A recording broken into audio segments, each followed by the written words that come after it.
dismayado daw etong si Public Works and Department of Public Works and Highway, Secretary Vince Dizon, matapos daw pong personal na makita ang hindi natapos na pagtaas ng dike sa Talom River sa Barangay Bangkal, Davao City, na siya sanang magpuprotekta sa mga residente po doon para hindi nabahain. So ibig sabihin, kung hindi tinapos, may ghost project na nangyari mga kababayan or may substandard na nangyari dito po sa mga proyekto ng flood control dito po sa Davao mga kababayan. Ito, pakinggan nyo kasi galit na galit dito si Secretary Vince Dizon. Dismayado siya dito mga kababayan. Utang ina, 7 taon yung hindi ginawa to. Diyos ko. 2019 pa to. Tapos wala nang ginawa dito. Parang kaboses ni Tita Missy mga kababayan pag nagagalit or ni paring Yulo. Eto, play natin. Utang ina, 7 taon yung hindi ginawa to. Diyos ko. 2019 pa to. Oh, yan. Ito. Tapos wala nang ginawa dito. Oh, yun ang problema. Utang ina talaga. Kitang-kita mo, mataas doon, dito mababa. Eh, ba't di pa pinantayan nga ito? Kaya nga. Tinago nila yung pera. Kasi kung may dugtong na yung dike na yan, hindi magkakaganito eh. O yan, mga taga Davao City to mismo mga kababayan ha, ang nagsasabi na ginago nila yung pera. Dahil kung natapos daw sana yan mga kababayan, hindi sana mababaha yung kanilang mga bahay. Ayan o, tingnan nyo, nasan si Glyce? Glyce, makinig ka ha. Sabi mo, most corrupt yung gobyerno ni PBBM. Eto, 2019 pa tong proyektong to. Oh, yun ang problema.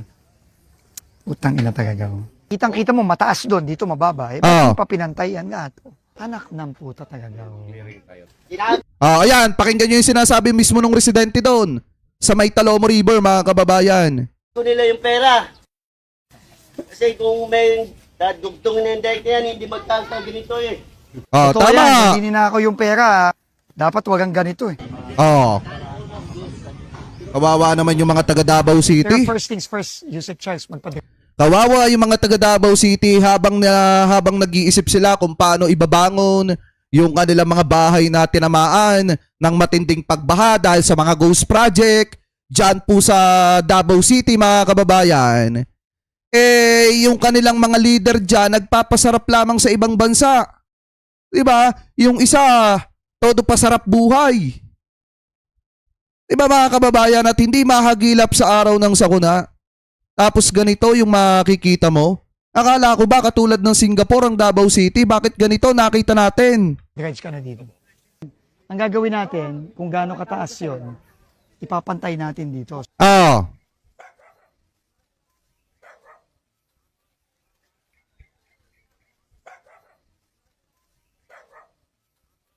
O bakit nawala si Glyce? Nung nakita to mga kababayan, o bakit nawala? Akala ko ba sinasabi niya most corrupt yung gobyerno ni PBBM. Ito 2019 pa yung 2019 pa. Ito Davao City to ha. Lungga po to ng mga Duterte, bailiwick nila. Itong Davao City ito mga kababayan. Pero kita nyo, 2019 pa yung project, hindi tinapos. 7 taon yung hindi ginawa to, Diyos ko.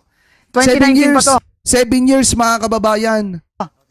Ito. Tapos wala nang ginawa dito. Ang problema. O nasa ng 51 billion? Diba? O nasa ng 51 billion mga kababayan? Saan napunta? Bakit binabaha pa rin yung mga kababayan Pilipino po natin? O sino yung kontraktor niyan? O dapat ipatawag yung kontraktor niyan? At ipatapos yan mga kababayan. Baka magulat kayo na yung kontraktor niyan kaalyado pala. Ni Digunggong. O kamag-anak ng kaalyado. Utang ina talaga. Kitang-kita mo, mataas doon, dito mababa. Grabe, Ba't di pa pinantayan? Sorry mga kababayan na kung inuulit-ulit ko kasi gusto kong makita ng mga didisit ng paulit-ulit kung ano yung sinasabi nila na mala Singapore daw. Ang ganda. Yan nga ito. Anak ng puta talaga. Tinago nila. Yan ang view ng mala Singapore mga kababayan. Tingnan nyo kung gaano kaganda yung sinasabi nila na Davao City na mala Singapore daw ang ganda. Yung pera. Kasi kung may dugtong na yung dike na yan, hindi magkakaganito eh. Totoo yan. Kung di ninakaw yung pera, dapat wagang ganito eh. Tama! Sa pool dyan, mga kababayan yung mga Duterte. Kaya nga nag-react si Pulong Duterte dyan eh. Pero first things first, Yusek Charles, magpa-dredge ka na dito. Ang gagawin natin, kung gaano kataas yun, ipapantay natin dito. Ang galing talaga ng Secretary Vince Dizon, no? Siya talagang personal na bumababa, mga kababayan, sa Davao City at tinitingnan yung mga problema. Kaya nga kung titingnan nyo biglang nag-react dyan si Pulong Duterte. At ito yung sabi niya, mga kababayan. Ito, basahin muna natin. Ito, nakita nating balita. Galing po sa News 5. Sabi po dito, the people of Davao deserve better than delay. Promises. Yan yung sabi dito. Sumang-ayon si 1st District Davao City Representative Pulong Duterte sa pagkagalit ni Public Works Secretary Vince Dizon dahil sa hindi pagpapatupad ng mga proyekto para masolusyonan ang pagbaha sa Talomo, Davao City. Ayon sa kongresista, matagal nang isinumite ang JECA Davao Flood Control Master Plan pero hindi pa rin ito naaaksyonan. Ginawa yan panahon ng tatay mo eh. Ibig sabihin, hindi inaksyonan ng tatay mo nung panahon na yan na magawa yung mga proyekto na nakalagay sa master plan ninyo. Ang laki ng inilaan na budget dyan 51 billion. Saan mo dinala? Saan nyo dinala? Yan ang tanong dyan, mga kababayan. Hindi kasi pwedeng isisi yan sa gobyerno ni PBBM kasi nga 2019 pa yung proyekto. Dapat tapos na po yan, matagal na. Diba? Parang ang dating kasi dito sa sinabi ni Pulong Duterte, parang gusto niya pang isisi sa gobyerno ni PBBM kung bakit binaha yung mga taga Davao City. Panahon pa pala ng tatay niya sinimulan yan. Diba? So ngayon sabi pa dito, the blueprint already existed.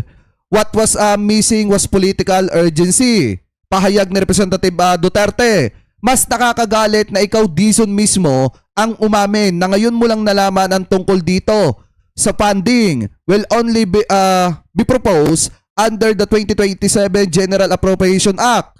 Dagdag niya, payo ni Representative Duterte kay Secretary Vince Dizon, tukuyin at panagutin ng individual na pinabayaan ang flood control plan, mga kababayan. Panahon pa nga ng tatay niya dapat nagawa na yan.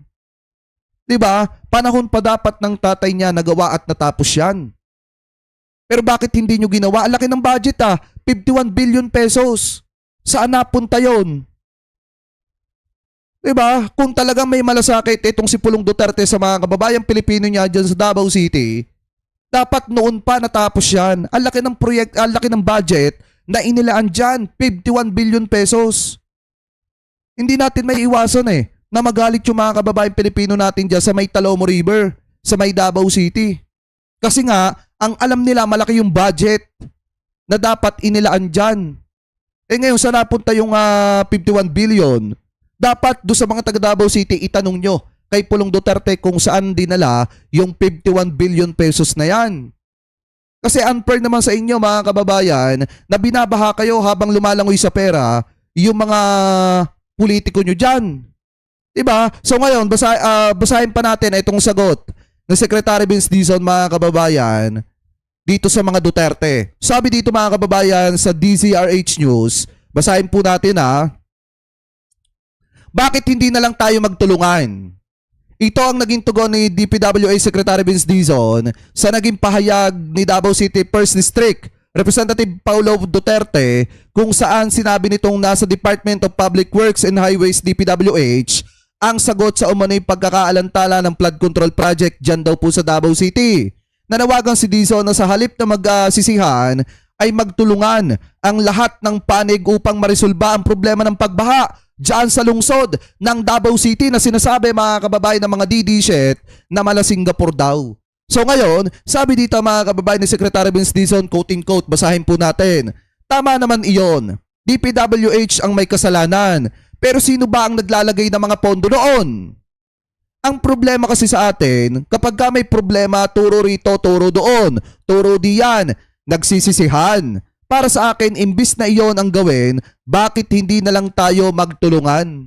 Yan po yung sinasabi ni Secretary Vince Dizon. Kasi nga, mga kababayan, unfair naman sa DPWH na sinisisi sila pero ang naglalagay ng pondo doon, politiko. Diba? Ang laki-laki ng 51 billion. na katiting lang ang magagastos kung sakaling ipagawa ng maayos yung flood control project na yon. Pero hindi pa rin nagawa noong 2019. Ang laki-laki ng pondo. Saan inilagay ang pera? Sa proyekto ba o sa bulsa? Tanong lang naman.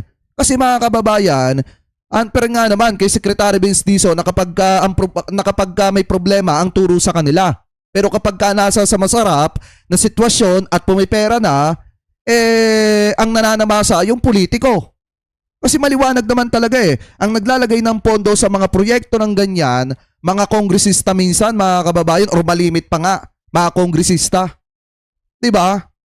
Kaya nga laki-laki ng pondo, 51 billion, pero hindi alam kung saan napunta. Ngayon, yan ang dapat maitanong kay Pulong Duterte kung saan niya dinala yung 51 billion pesos, mga kababayan, kasi napakalaki nun. Tatlong ano nga po yun tatlong lungsod ang kayang paglaanan nun. Diba mga kababayan, tatlong distrito, sobra-sobra pa. Pero dito kay Pulong Duterte, isang distrito lang, pinaglaanan ng 51 billion. O saan napunta yan? Tanong lang naman, bilang isang mamamayang Pilipino. Kasi nag-aalala rin tayo sa mga kababayang Pilipino natin dyan sa Davao City. Dahil ako naniniwala ako na hindi porkit Davao City ang bailiwick ng mga Duterte, solid Duterte na yung karamihan dyan.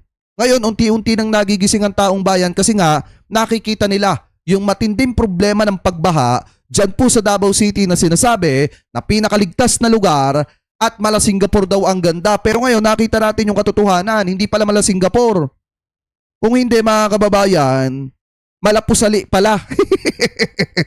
Dahil nga, binabaha. Ano po, so kayo, mga kababayan ko kayong tatanungin.